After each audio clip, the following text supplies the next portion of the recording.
안녕하십니까. 오늘 0시 기준으로 신규 확진자가 336명 발생을 했습니다. 일부 업종의 방역 수칙이 완화가 되고 또 설 연휴를 앞두고 있어서 생활 방역이 느슨해질 수 있는데요.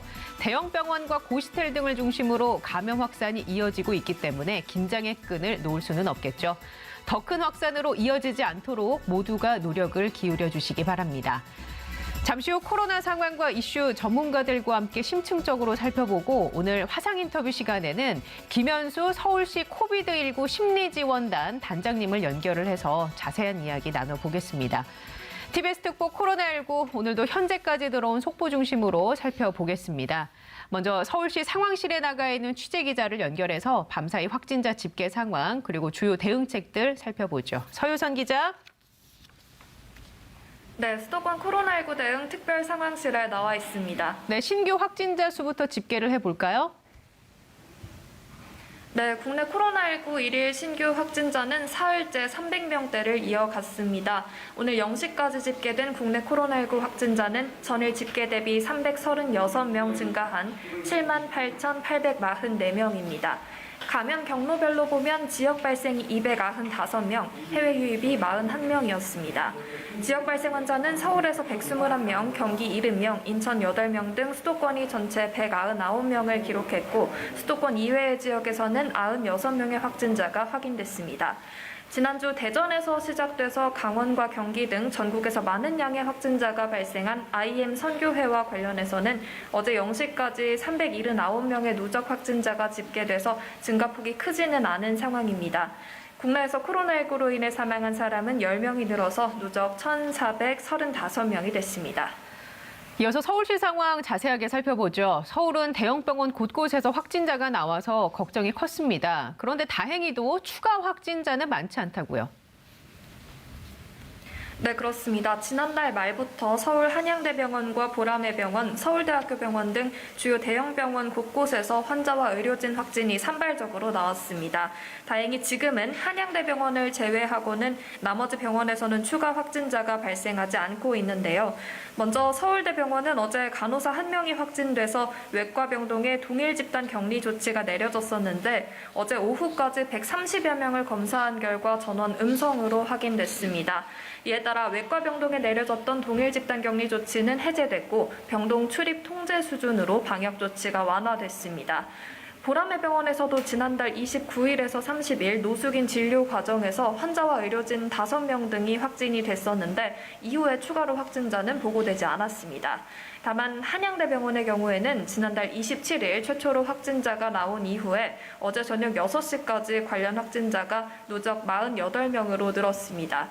병원 측은 일부 잠복기에 있던 감염자들이 확진된 것으로 보인다면서 잠복기가 끝날 때까지 추가 발생 상황을 지속해서 살필 것이라고 설명했습니다. 네, 그런데 서울은 확진율이 심상치 않다고요. 확진율과 관련해서 조금 더 자세하게 알려주시죠. 네, 일일 신규 확진자가 100명대 초중반을 오가고 있는 서울은 오늘도 100명대 확진을 이어갈 것으로 보입니다. 어제 밤 9시까지 서울에서는 120명이 확진된 것으로 파악이 됐는데요. 특히나 지금 상황이 더 좋지 않다고 판단되는 건 말씀하셨듯이 확진율 때문입니다. 최근 보름간 0.6%에 머물렀던 확진율이 어제 9시 기준으로 갑자기 1%를 넘어섰습니다. 어제 확진 통보를 받은 사람들은 대다수가 1월 31일에 검사를 받은 사람들로 그 숫자가 오늘 0시까지 집계돼서 잠시 후 오전 11시에 공식적으로 발표가 되는데요.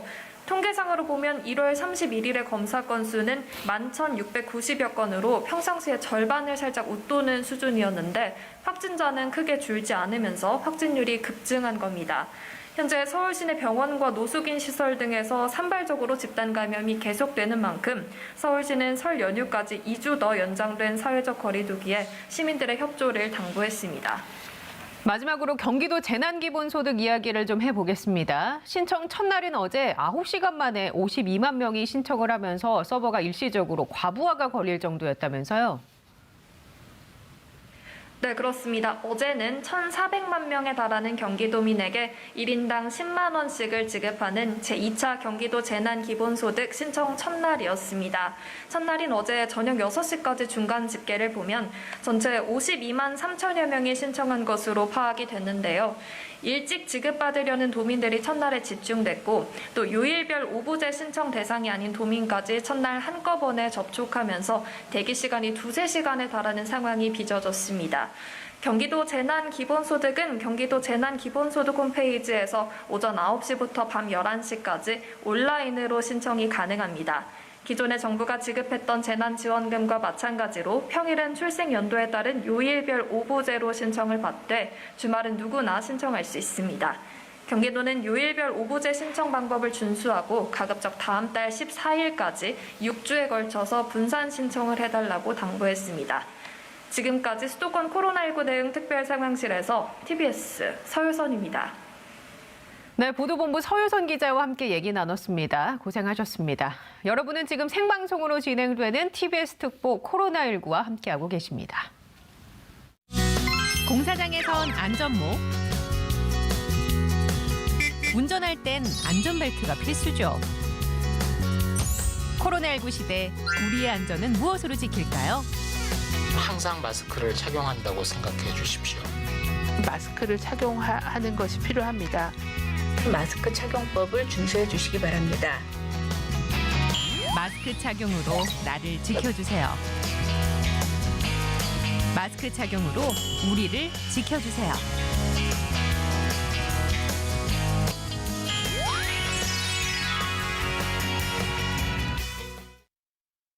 계속해서 국내외 코로나19 상황과 이슈 전문가 두 분과 함께 짚어보겠습니다. 먼저 서울대우 중앙대 약학대학 교수 모셨습니다. 안녕하십니까? 네, 안녕하세요. 네, 강양구 TBS 과학전문기자와도 얘기 나눠보겠습니다. 반갑습니다. 네, 안녕하십니까? 일단 오늘 0시 기준으로요 336명의 확진자가 발생을 했습니다. 교수님이 보시기에 현 상황에서 가장 위험한 요소는 어떤 거라고 보고 계십니까? 예, 지금 뭐 확진자 수가 급격히 하향하고 있지 않은데요. 제가 제일 좀 걱정하는 것은 뭐냐면 여전히 조용한 전파입니다. 조용한 전파. 내용적으로 조용한 전파에 대한 어떤 가능성이 약간씩 좀 커지고 있다. 저는 이렇게 보거든요. 네. 왜 그러냐면은 우리가 이번 3차 유행에서 정점을 찍을 때 그때로 되돌아가 보면은 내용적으로 굉장히 나빴는데 뭐가 나빴느냐 하면 어떤 대규모 집단에서 대규모 환자가 나온 게 아니라 조용한 전파를 통해서 아주 작은 규모의 소규모 집단 감염이 곳곳에서 나오는 그런 양상이었거든요. 그럼 그게 왜 나왔느냐 하면 조용한 전파가 일어나면서 곳곳에서 퍼져서 일상에서 아주 가까운 지근거리에 만나는 사람마다 전파가 되는 그런 양상을 보였습니다. 지금 다소 큰 곳에서 하루 이틀 전에 막 확진자가 나오다가 그것이 좀 잠잠해지는 상황에 있거든요. 그러면서 다시 조용한 전파의 양상을 다소 보이는 그런 쪽으로 약간 움직여가고 있습니다. 그렇기 때문에 지금 이 상황을 잘 통제하지 못하게 되면 다시 총리께서 말씀하신 것처럼 설 연휴와 관련해서 완화 기조로 갈 수 있다. 이것과 맞물리게 될 경우에는 다시 어려운 상황으로도 빠질 수가 있는 것이거든요. 그래서 확진자 수가 급격하게 감소하지 않고 있다. 두 번째는 조용한 전파가 머리를 살짝 내밀고 있다. 그런 점에서 지금 여전히 주의를 해야 된다. 이런 말씀드립니다. 나누어서 좀 생각을 해볼게요. 그렇다면 소규모로 여기저기서 퍼질 수 있는 그 바이러스의 농도가 점점 높아지고 있다라고 해석을 할 수 있잖아요. 그렇습니다. 그 IM 선교외발 관련해서는 리스크가 좀 줄었다고 생각하시나요? 예, 거기는 어느 정도 통제가 되고 있다. 이렇게 볼 수 있습니다. 그러니까 예. 그거는 비교적 큰 집단이었다. 이렇게 볼 수 있는 거죠. 그런데 그 집단에서 전국화 양상이 있는 상황에서 지금 어느 정도로 조용한 전파가 진행되고 있는지 우리가 아직 잘 모르고 있는 것이거든요. 그러니까 기본적으로 처음에 확인되었던 불은 어느 정도 잡혔다. 이렇게 볼 수 있습니다. 그런데 제가 말씀드린 것처럼 조용한 전파가 어느 정도 일어나고 있나 하는 거는 아직 잘 모른다. 그런 네. 얘기죠. 또 하나는 만일에 조용한 전파가 어느 정도 일어났다고 하면 지금 300명대로 줄어드니까 다시 고개를 내밀고 있는 것이 완화해야 된다. 그런 얘기지 않습니까? 예. 이때 완화를 하게 되면 조용한 전파가 이제 확실히 얼굴을 드러내면서 다시 불이 붙는 양상으로 진행이 될 수 있다는 거죠. 그렇기 때문에 여전히 우리가 좀 지켜볼 상황에 있다. 네. 이런 말씀드립니다. 말씀해 주신 것처럼 정세균 총리가 설 연휴 전이라도 완화 정책을 펼 수 있다라고 발표를 했습니다. 강 기자는 여기에 대해서 어떤 의견 갖고 계십니까? 네, 제가 생각하기에는 그냥 원론적인 이야기를 한 것으로 보입니다. 왜냐하면 그 지난주에 이제 거리두기 단계 조정할 때 그 전에 상당히 상태가 좋았었기 때문에 많은 분들이 거리두기 단계가 완화되지 않을까라고 기대감을 품었었습니다. 특히 자영업 생계를 유지하시는 분들 중에서. 그런데 결과적으로 봤을 때는 거리두기 단계가 완화하지 않고 그냥 그대로 유지를 했거든요. 굉장히 약간 상실감과 불만감이 큰 것 같아요. 이제 이런 것들을 정세균 총리가 잘 알고 있기 때문에 설 연휴 전이라도 상황이 호전되는 기미가 보이면 거리두기 단계나 혹은 일부 업종에 대한 영업 제한을 풀 수도 있다라는 원론적인 답변을 한 것으로 보이는데요. 사실은 그럴 가능성은 별로 높아 보이지 않습니다. 실질적으로 네. 실현될 가능성이 높지 않다고 네, 보시는 이제 거죠? 저는 이제 두 가지 이유 때문에 그렇다고 생각하는데요. 방금 설 교수님께서 지적하신 것과도 관련이 있습니다만은 덧붙여서 좀 더 말씀을 해드리면 저는 수도권 상황이 여전히 굉장히 중요하다라고 생각을 하거든요.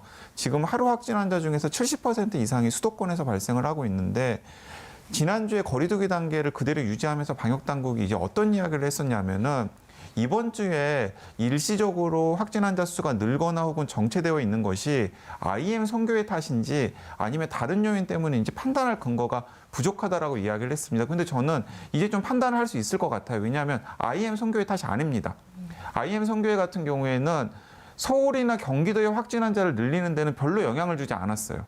지역에서 확진 환자 숫자를 일시적으로 늘리는 데는 영향을 줬습니다만 그런데 IM 선교회발 집단 감염의 영향이 굉장히 제한적이었음에도 불구하고 이 서울이나 혹은 경기도의 확진 환자 숫자들이 전체적으로 전국적으로는 줄어들고 있는데 변화가 없거나 혹은 일시적으로 늘어나는 추세를 보이고 있거든요. 그렇기 때문에 지금 이 확진 환자 숫자의 추이, 특히 수도권의 추이는 IM 선교의 탓이라기보다는 점진적으로 거리두기나 혹은 일상의 접촉량이나 이동량이 많아지면서 조금씩 바이러스 밀도가 증가하는 것으로 보아야 될 것 같고요. 그 결과 서울, 경기도의 확진 환자 숫자도 늘어나고 확진율도 늘어나고 있는 것으로 봐야 되거든요. 그렇기 때문에 지금 일시적으로 뭐 검사 건수라든가 주말 영향 등등으로 이 300명대로 나오고 있습니다만은 저는 이번 주 수, 목, 금, 토를 보면 다시 400명대 이상으로 늘어날 가능성도 충분히 있다라고 생각합니다. 그렇기 때문에 정세균 총리가 바람을 이야기를 했고 저도 이제 그랬으면 좋겠습니다. 확진 환자 숫자가 300명대 혹은 그 미만으로 줄어들어서 설 연휴 전이라도 좀 고통을 겪으시는 자영업자들의 숨통이 트이면 좋겠는데 현재로서는 좀 그럴 가능성은 상당히 낮아 보이지 않나 싶습니다. 이 부분에 대해서 교수님은 어떻게 생각하고 계신가요? 저는 정 총리께 한 말씀 드리고 싶은 게 뭐냐면 이겁니다. 언제나 고위 당국자는 일관성을 유지한다고 하는 게 대단히 중요하거든요. 그런데 지금 정 총리께서 어제 인터뷰를 하시면서 다소 완화 기조에 대한 언급을 하시기는 하셨습니다. 그런데 이제 저는 두 가지 양상을 보는 거예요. 하나는 완화 기조에 대한 언급을 하셨는데 상황이 나빠져서 완화로 정말 못 갔을 경우에는 많은 기대하는 분들에게 더 큰 실망을 줄 수 있다고 하는 게 하나가 있고요. 두 번째는 정말 완화로 가게 됐을 경우에는 완화 언급을 하지 않은 그저께 말씀으로 되돌아가 보면은 방역은 기조를 유지하는데 일주일 후에 완화로 갔다. 이렇게 되면 어떻게 되냐 하면은 소위 말해서 일관성이라고 하는 측면에서 방역에 도움이 안 된다는 거예요. 그러니까 정 총리께서 말씀하신 것은 이도 저도 다 도움이 안 된다는 거죠. 그렇기 때문에 그때 가서 하더라도 그때 가서 그 말씀을 하셔야지 가지도 않았는데 말씀을 기존의 입장과 약간 결이 다른 말씀을 하게 되면 방역에도 도움이 안 되지만 경제 주체에도 도움이 전혀 안 된다는 거예요. 그렇기 때문에 오히려 저는 정 총리가 그런 점에 있어서 상당히 주의를 기울여야 되지 않을까. 저는 오히려 이렇게 경고를 드리고 싶습니다. 예, 정부의 기조도 그런데요. 일단 개인적으로는 이번 명절에 호텔이나 숙박시설의 예약이 또 늘고 있다고 합니다. 개인 주체들의 노력도 필요한 순간에 이렇게 방역적인 측면에서는 우려스러운 상황이 펼쳐질 것 같은데 어떻게 보시나요? 저는 이게 이제 좀 우려가 되는데요. 왜 그러냐면 당국에서 강력히 이제 권고를 하시는 게 이번 설 연휴에도 추석 때처럼 가족, 먼 거리의 가족을 만나는 것은 자제해달라 이렇게 당부를 하지 않았습니까? 그러니까 풍선 효과가 드러나는 거예요. 자, 전부 치러 가지 않는 대신에 이제는 곳곳에 제주도나 다른 곳에 숙박시설에 이제 차고 넘친다는 거죠, 이게. 그렇게 되면 어떻게 되느냐 하면은 고향 방문은 안 하면서 다른 곳은 차고 넘쳐서 감염 위험을 높이게 되는 이런 상황이 생기게 되는 것이거든요. 그러니까 당국에서의 뿐만 아니라 국민 전체도 이번에는 어떤 경우에도 이동을 자제하고 만남을 자제하는 것이 좋겠다. 이렇게 제가 강력히 권고를 드리거든요. 왜 그러냐면 제일 어려운 구간이 4월 말까지입니다. 백신 접종이 이제 곧 시작이 될 거기 때문에 정말 우리가 조금만 더 주의를 기울이게 되면 전 세계 그 어느 국가보다 빨리 집단 면역에 도달하면서 일상생활로 복귀하는 국가가 우리나라가 될 가능성이 많거든요. 그런데 그런 것들을 이번 설 연휴에 다시 엉망진창으로 만들어버리게 되면 다시 어려움에 빠지게 된다는 거죠. 제가 드리고 싶은 말씀은 뭐냐면은 방역이 곧 경제라고 하는 것. 또 이번에 한두 달 이 기간을 어떻게 보내는가 하는 것이 향후에 우리가 얼마나 빨리 일상으로 복귀하는가 하는 것하고도 밀접한 관계가 있기 때문에 방역 당국뿐만 아니라 전 국민이 그런 점에서 협조하셔야 되지 않을까 이렇게 생각이 됩니다. 새벽이 오기 전이 가장 어둡다고 하잖아요. 그렇습니다. 지금 이제 거의 마지막 구간에 와 있으니까 누구나 다 좀 노력을 해야 할 것 같은데 코로나19가 길어지면서 아무래도 이제 스트레스를 겪는 사람들이 많기 때문에 또 이런 식으로 해소를 하려는 거 아닌가 싶기도 하고 어떻습니까? 조사 결과도 있다고 하던데요. 네, 그렇습니다. 이제 서울대학교 유명순 교수팀에서 이제 보건대학원의 유명순 교수팀에서 계속해서 코로나19와 관련된 국민 인식 조사를 하고 있는데요. 1월 달에 조사한 결과를 발표를 했는데 지난해 10월과 비교했을 때 스트레스를 경험하고 있다라는 응답률이 57% 상승한 것으로 보입니다. 그러니까 이제 그럴 수밖에 없겠죠. 이제 10월만 하더라도 한 10개월 정도였는데 지금은 거의 이제 1년 이상 넘어선 데다가 연말연시 특별방역 때문에 뭐 5인 이상 사적 모임 금지 조치부터 시작해서 굉장히 많은 일상생활에 제약이 가해지고 있는 상황이잖아요. 당연히 이제 스트레스 지수가 상승할 수밖에 없고 그러니까 처음에는 우리가 코로나 블루 이야기를 했었는데 지금은 코로나 레드 이야기를 했고 그리고 어떤 분들 같은 경우는 이제 코로나 블랙 다 그냥 이제 자포자기 해버리는 거죠. 네. 이런 상황으로 이제 계속해서 지금 이 시민들의 정신 건강 상태가 이제 상당히 안 좋아지고 있는 것으로 보여서 그 부분에 대해서는 좀 많은 대책이 필요하지 않나 싶습니다. 네, 그렇습니다. 말씀해 주신 것처럼 뭐 코로나 등장하면서 코로나 블루, 코로나 블랙 이런 얘기가 나오고 있습니다. 그래서 이 시간에 명지병원 정신의학과 교수이자 서울시 코비드19 심리지원단 김현수 단장님을 한번 저희가 연결을 해서 자세한 이야기를 나눠보겠습니다. 교수님 안녕하세요. 네, 안녕하세요. 네, 반갑습니다. 네, 반갑습니다. 네. 자, 코로나19 상황이 1년 넘게 이어지면서 많은 분들이 심리적으로 어려움을 호소하고 있습니다. 실제로 교수님께서는 현장에서 많이 이런 분들을 만나게 되실 텐데 어떻습니까? 네. 저희가 작년에 초창기 때 우울한 분들 조사했을 때 그리고 이제 연말 연초 새로운 1년 우울한 분들 조사했을 때 당연히 지금 우울한 분들이 상당히 늘었죠. 작년에 초창기 3월 달에 조사했을 때 전 국민적으로 굉장히 우울하다는 분들이 100분 중 한 15분 정도였다면 지금은 100분 중 한 30분에서 40분 정도 되는 그런 비율로 늘어 있고요. 사실 이제 더 걱정하는 것은 이런 장기적인 코로나로 인해서 살기 힘들어서 죽음을 생각해 본 적이 있냐 이런 자살 사고에 관한 것인데요. 사실 자살 생각을 하고 있는 분들이 코로나 초창기 그 3월 달 그 시기에는 100분 중 한 9분 정도였는데 지금 코로나로 인해서 정말 죽고 싶다 하는 분들은 100분 중 한 14분 정도까지 늘어났다. 이래서 사실 우울뿐만이 아니라 이 자살과 관련된 그런 예방적 대책도 지금 심각히 우리가 이제 준비를 해야 된다. 굉장히 국민들이 지금 심각하게 심리적인 어려움을 겪고 있다. 그렇게 평가를 할 수 있을 것 같습니다. 예, 수치로 얘기를 해주시니까 또 더군다나 이게 네네. 참 심각하다라는 생각이 드는데요. 네. 초기에는 네. 우울감으로 나타났다면 이게 시간이 지날수록 분노와 좌절감을 느끼는 분들이 많다고 해석을 하겠습니다. 이런 감정의 네. 변화가 코로나19 장기화에 따른 단계 같은 건가요? 감염병이 네네네. 유행할 그렇죠. 때마다. 어떤- 예. 네. 재난 상황에서의 감정 변화는 저희가 이제 여러 재난을 겪으면서 비슷한데 처음에 충격을 받았다가 또 그것을 나가기 위해서 뭔가 어떤 뭐 영웅적인 시기라고 하나요?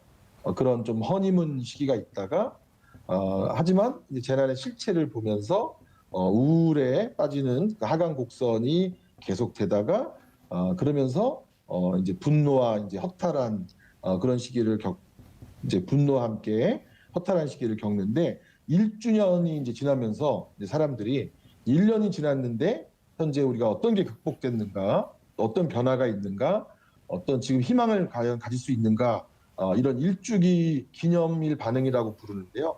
이런 것과 함께 이제 지금 더 나아질 수 있는가 없는가 하는 거에 따라서 굉장히 이제 절망해야 되는지 희망을 가질 수 있는지 이런 거에 따라 이제 사람들의 감정의 반응이 상당히 달라지는데 다행히 지금 저희가 예방 접종과 함께 여러 가지 재난지원금 지급 등 그런 것들이 있어서 조금 다시 희망을 가져볼 수 있을까라고 하는 기대감은 있는데요.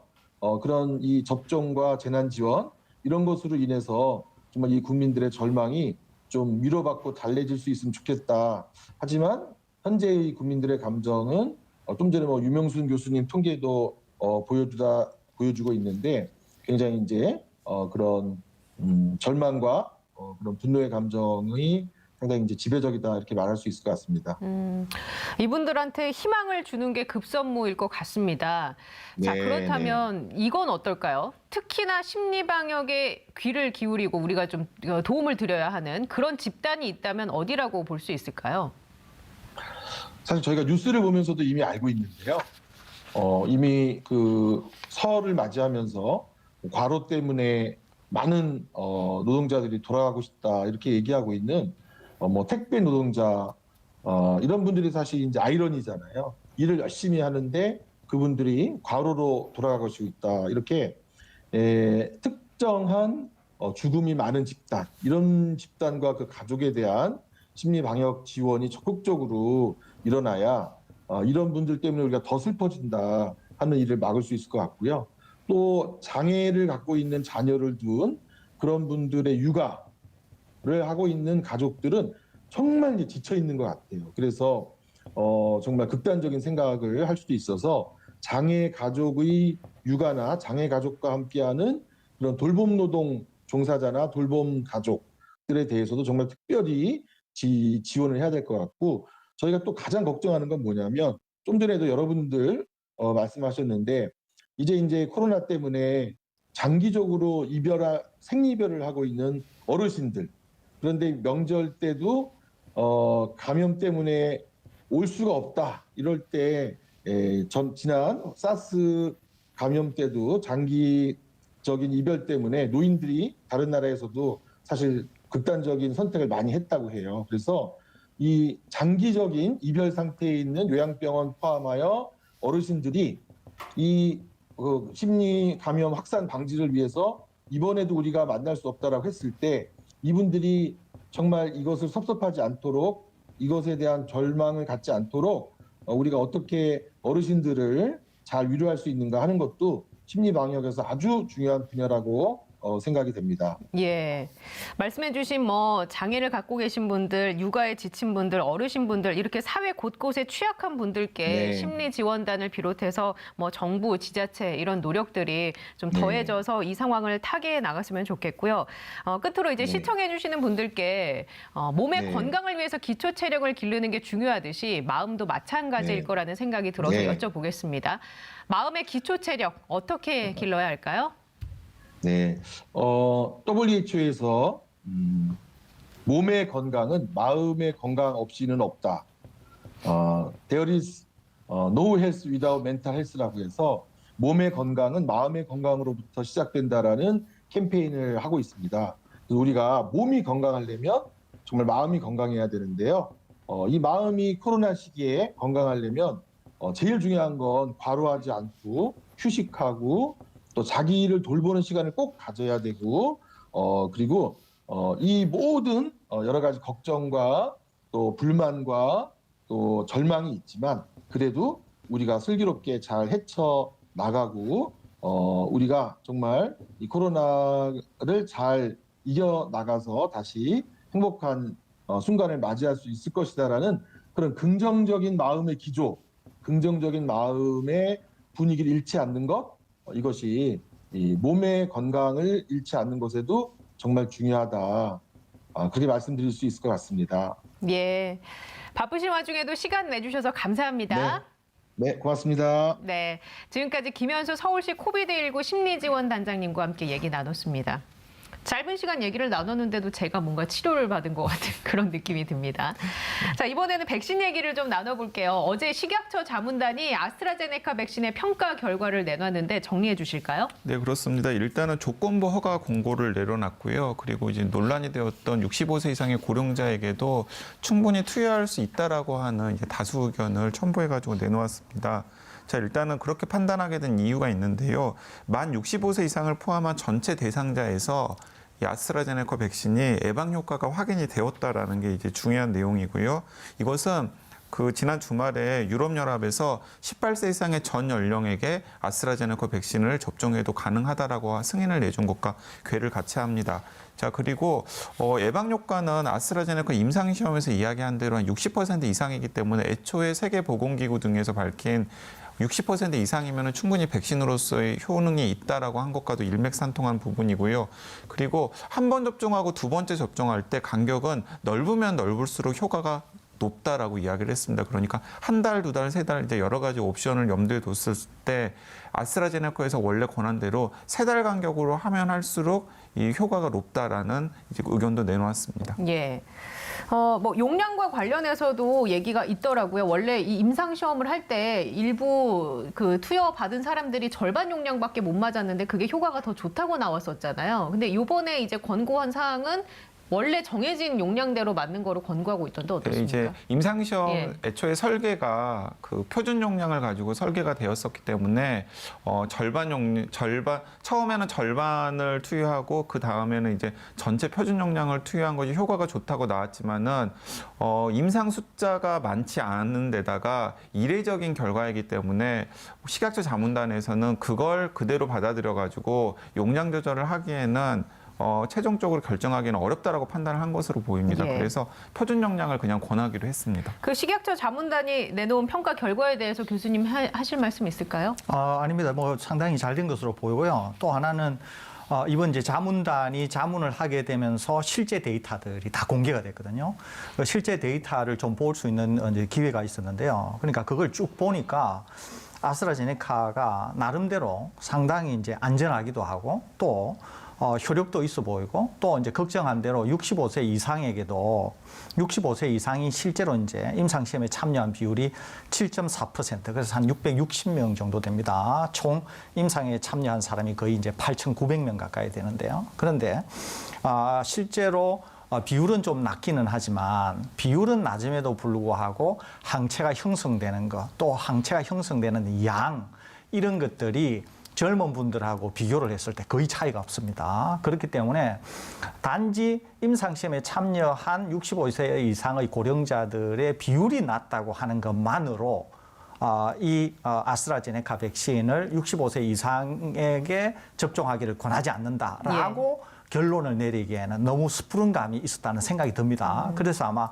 우리 자문위원단에서는 65세 이상도 저 유럽 식약청처럼 네. 충분히 접종할 만하다 이렇게 권고를 내린 게 아닌가 생각이 되고 데이터가 생각보다는 상당히 잘 정리도 되어 있고 그래서 뭐 65세 이상 분들도 안심하고 네. 접종을 해도 되지 않을까 이런 생각마저도 갖고 있습니다. 그런데 일각에서는 고령층의 접종을 반대하고 있습니다. 여기에 대해서는 동의하지 않으시는 거죠?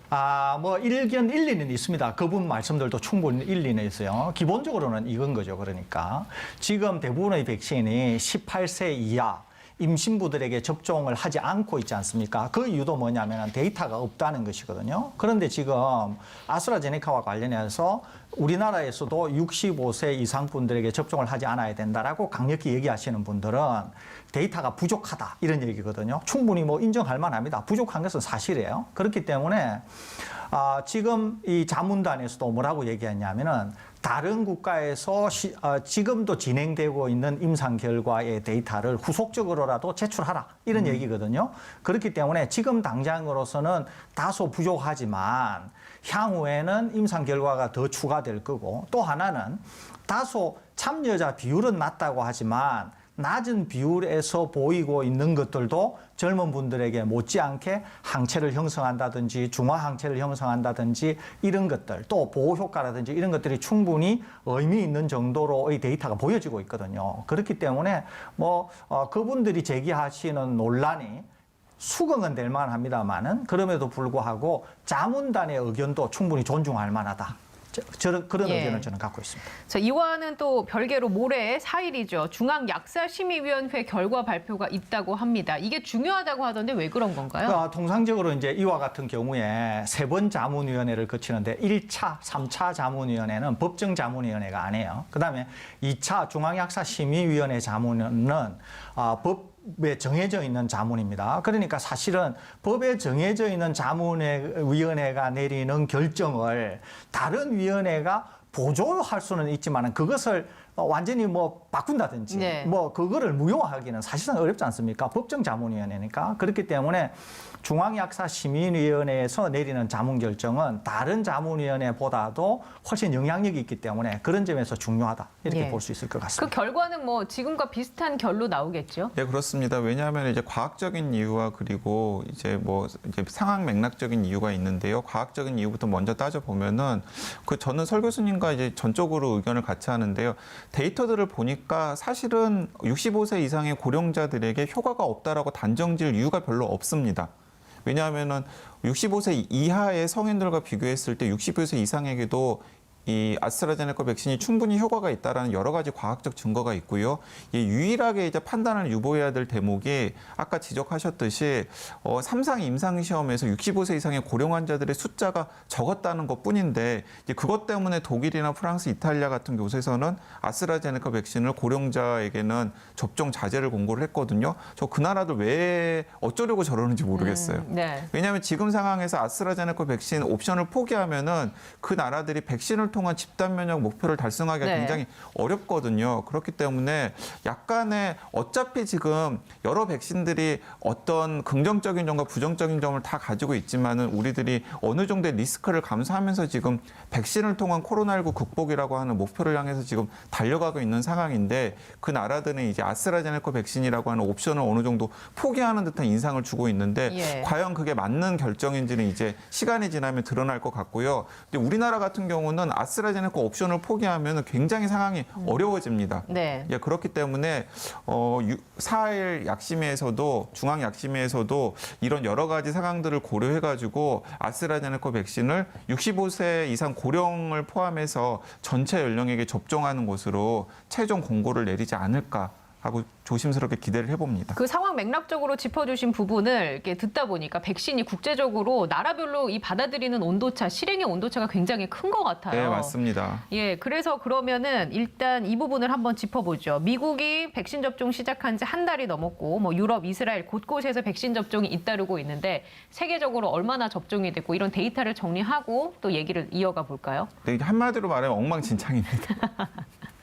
이게 왜 엉망진창이냐면 그 표로 지금 이 시청자분들께서도 확인을 하실 수 있을 텐데요.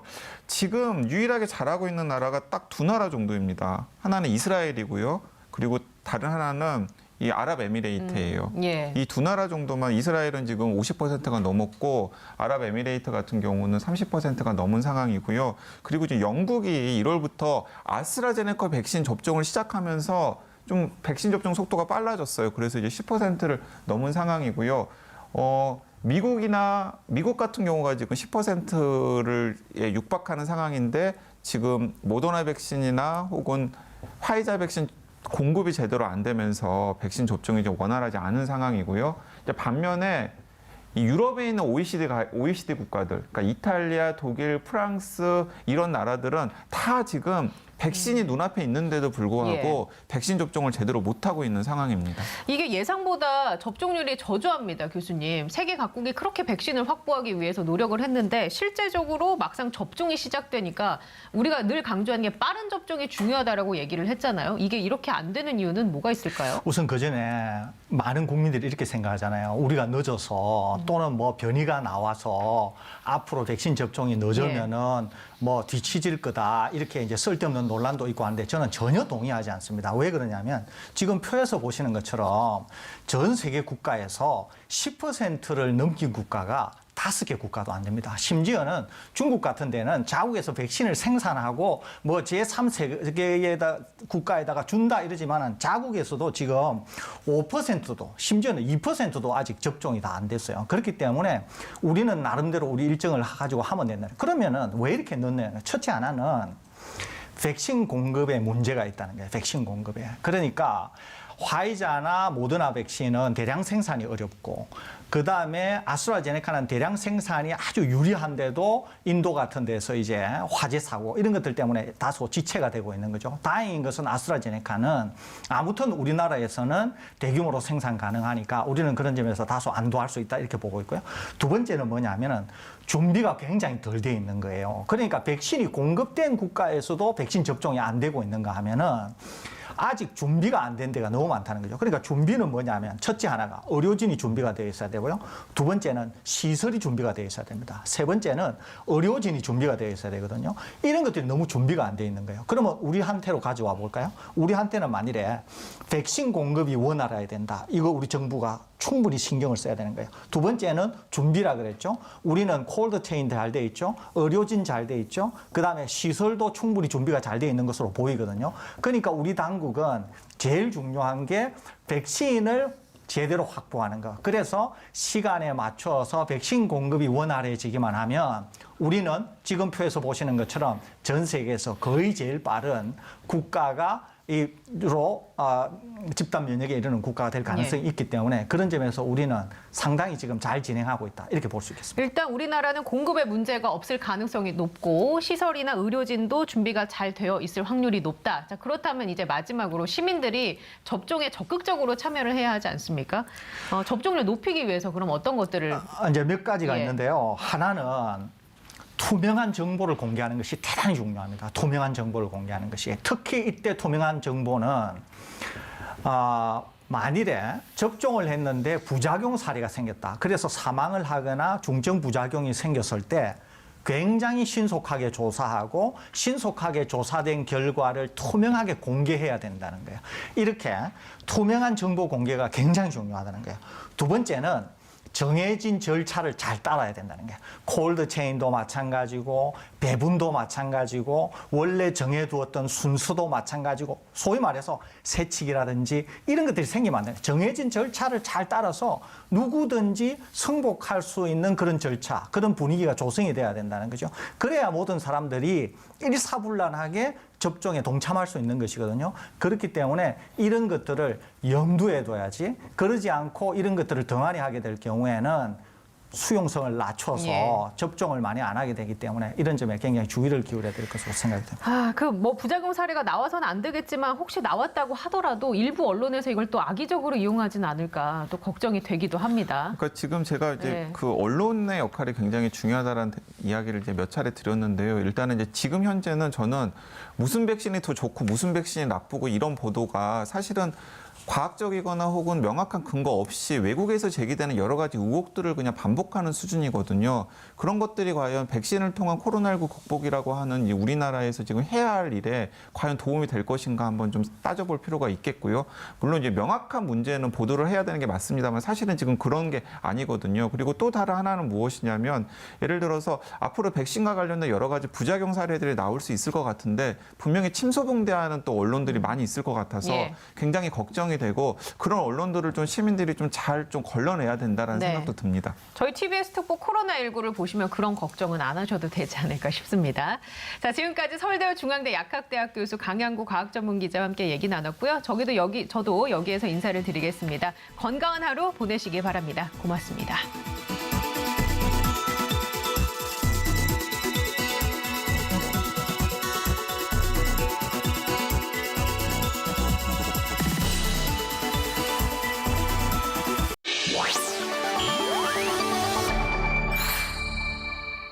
KBS